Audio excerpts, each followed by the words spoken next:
Hi, welcome back Abba love and cooking stories. ഞാൻ റൌഫ്. ഇന്ന് ഞാനിവിടെ പരിചയപ്പെടുത്തുന്നത് മലബാർ സ്പെഷ്യൽ മുട്ടക്കറിയുടെ റെസിപ്പിയാണ്. ഇത് നമുക്ക് പത്തിരിയുടെ കൂടെ, പൊറോട്ടയുടെ കൂടെ, ചപ്പാത്തിയുടെ കൂടെ എല്ലാം സെർവ് ചെയ്യാനായിട്ട് പറ്റുന്ന നല്ലൊരു ടേസ്റ്റി ആയിട്ടുള്ള കറിയാണ് കേട്ടോ. അപ്പം ഞാനിത് ഏത് രീതിയിലാണ് ഇവിടെ ഉണ്ടാക്കുന്നത് എന്ന് നമുക്ക് നോക്കിയാലോ. എൻ്റെ ചാനൽ ആദ്യമായിട്ട് കാണുന്നവരാണെങ്കിൽ സബ്സ്ക്രൈബ് ചെയ്യാനും തൊട്ടടുത്ത് കാണുന്ന ബെല്ലൈക്കൺ ഒന്ന് എനേബിൾ ചെയ്ത് എൻ്റെ വീഡിയോസ് മുഴുവനായിട്ട് വാച്ച് ചെയ്ത് ഇഷ്ടപ്പെട്ടാൽ ലൈക്ക് ചെയ്യാനും ഷെയർ ചെയ്യാനും കമൻറ്റ് ചെയ്യാനും മറക്കരുത്.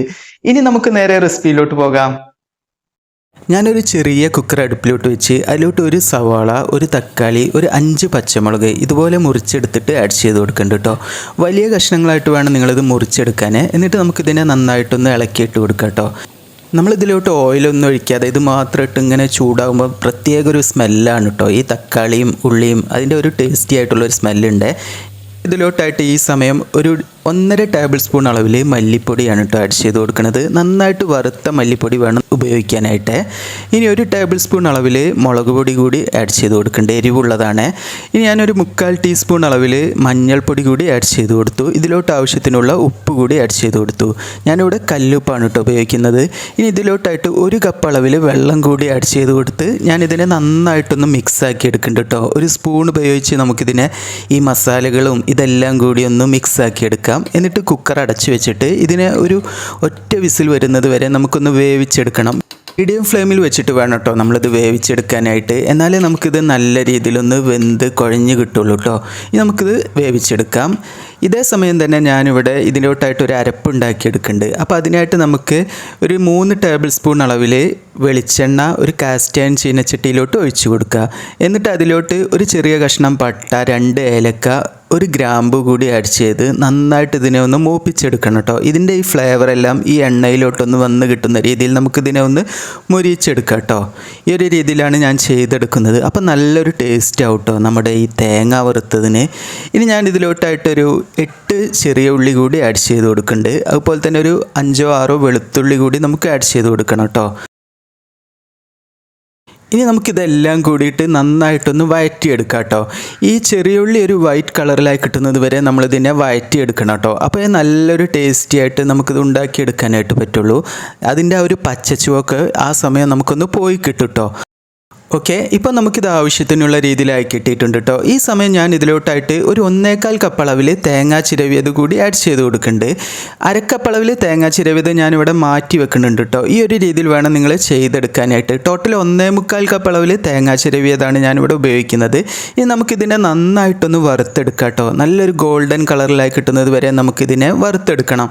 നിങ്ങളെപ്പോഴും തേങ്ങാ ചിരവിയതൊക്കെ വറുത്തെടുക്കാനായിട്ട് കാസ്റ്റ് അയൺ ചീനച്ചട്ടി ഉപയോഗിക്കാനായിട്ട് ശ്രദ്ധിക്കണം കേട്ടോ. അപ്പോൾ നമുക്ക് നല്ല രീതിയിൽ തന്നെ ഇതിനെ വറുത്തെടുക്കാനായിട്ട് പറ്റും.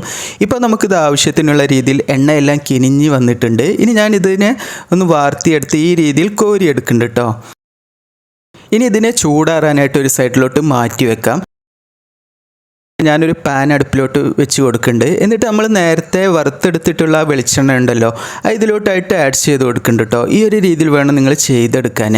എന്നിട്ട് കുറച്ച് കുറവാണെന്ന് തോന്നുകയാണെങ്കിൽ കുറച്ചുകൂടി വെളിച്ചെണ്ണ ഒഴിച്ച് കൊടുത്താൽ നമുക്ക് ഈ ഓംലെറ്റ് ഉണ്ടാക്കിയെടുക്കുമ്പോൾ നല്ലൊരു ടേസ്റ്റും അതുപോലെ തന്നെ അത് നല്ലൊരു ഫ്ലേവറൊക്കെ ആവും കേട്ടോ. അപ്പോൾ ഈ ഒരു രീതിയിലാണ് ഞാൻ ഉണ്ടാക്കുന്നത്. അപ്പോൾ ഇത് നന്നായിട്ട് ചൂടായി കിട്ടിയിട്ടുണ്ട്. ഈ സമയം ഞാനൊരു 5 മുട്ട ഇത് കണ്ടില്ലേ ഇതുപോലെ ഒന്ന് ബീറ്റ് ചെയ്തെടുക്കുന്നുണ്ട് കേട്ടോ.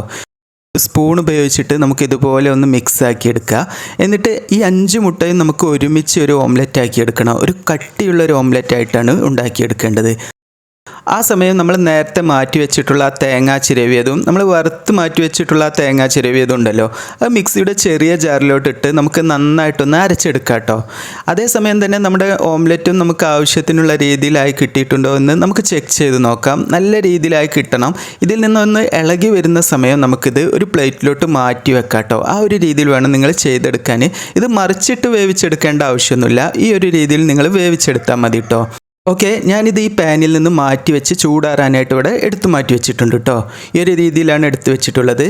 ഇപ്പോൾ നമ്മുടെ മസാലക്കൂട്ട് നല്ല രീതിയിൽ വെന്ത് കിട്ടിയിട്ടുണ്ട്. ഞാനിവിടെ സ്റ്റീമെല്ലാം പോയി കഴിഞ്ഞ് അത് ഓപ്പണാക്കി ഇതിനെ ഒന്നുകൂടി തിളപ്പിച്ചെടുക്കുന്നുണ്ട് കേട്ടോ. ഈ ഒരു രീതിയിൽ വേണം ചെയ്തെടുക്കാൻ. എന്നിട്ട് അതിലെ കഷ്ണങ്ങളൊക്കെ ഒന്ന് നമുക്ക് ഉടച്ചിട്ട് കൊടുക്കാം കേട്ടോ.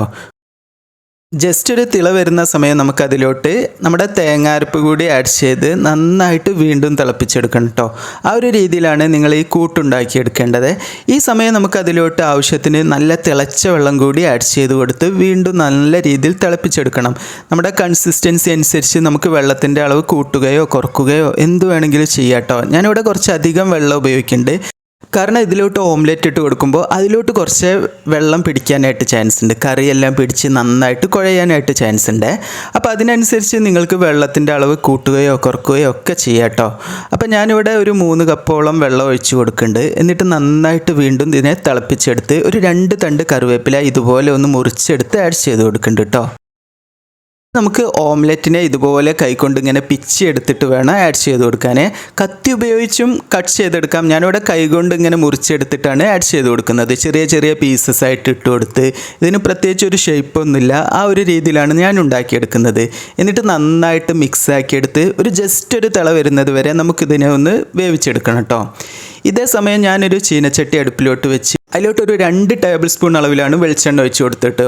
വെളിച്ചെണ്ണ കുറച്ചേ ഉപയോഗിക്കണുള്ളൂ. എന്നിട്ടൊരു 6 ചെറിയ ഉള്ളി ഇതുപോലെ സ്ലൈസ് ചെയ്തെടുത്ത് ഇതിലോട്ട് ആഡ് ചെയ്ത് കൊടുക്കുക. നന്നായിട്ടൊന്ന് മൊരിയിച്ചെടുക്കണം കേട്ടോ. ആ ഒരു രീതിയിൽ വേണം ചെയ്തെടുക്കാൻ. കൂടുതൽ വെളിച്ചെണ്ണ ഉപയോഗിക്കേണ്ട ആവശ്യമില്ല. കാരണം നമ്മൾ നേരത്തെ ഒക്കെ വെളിച്ചെണ്ണ ഉപയോഗിച്ചാണല്ലോ. മാത്രമല്ല തേങ്ങ എല്ലാം നന്നായിട്ട് വറുത്ത് കാരണം തന്നെ അതിൽ നിന്ന് വെളിച്ചെണ്ണ നല്ല രീതിയിൽ കിനിഞ്ഞ് വരാനും ചാൻസ് ഉണ്ട്. ഇനി നമുക്കിതിനെ ഈ ഒരു കറിയിലോട്ട് ആഡ് ചെയ്ത് കൊടുക്കുക കേട്ടോ. ഈ ഒരു രീതിയിൽ വേണം നിങ്ങൾ ചെയ്തെടുക്കാൻ. ഇനി നമുക്കിത് അടച്ചു വെച്ചിട്ട് സേവ് ചെയ്യുന്നതിന് മുമ്പായിട്ട് തുറന്നു കൊടുത്താൽ മതി കേട്ടോ. ഇപ്പോൾ ഉമ്മച്ചി ഉണ്ടാക്കുന്ന ടേസ്റ്റി മലബാർ സ്പെഷ്യൽ മുട്ടക്കറി ഇവിടെ റെഡിയായി കിട്ടിയിട്ടുണ്ട് കേട്ടോ.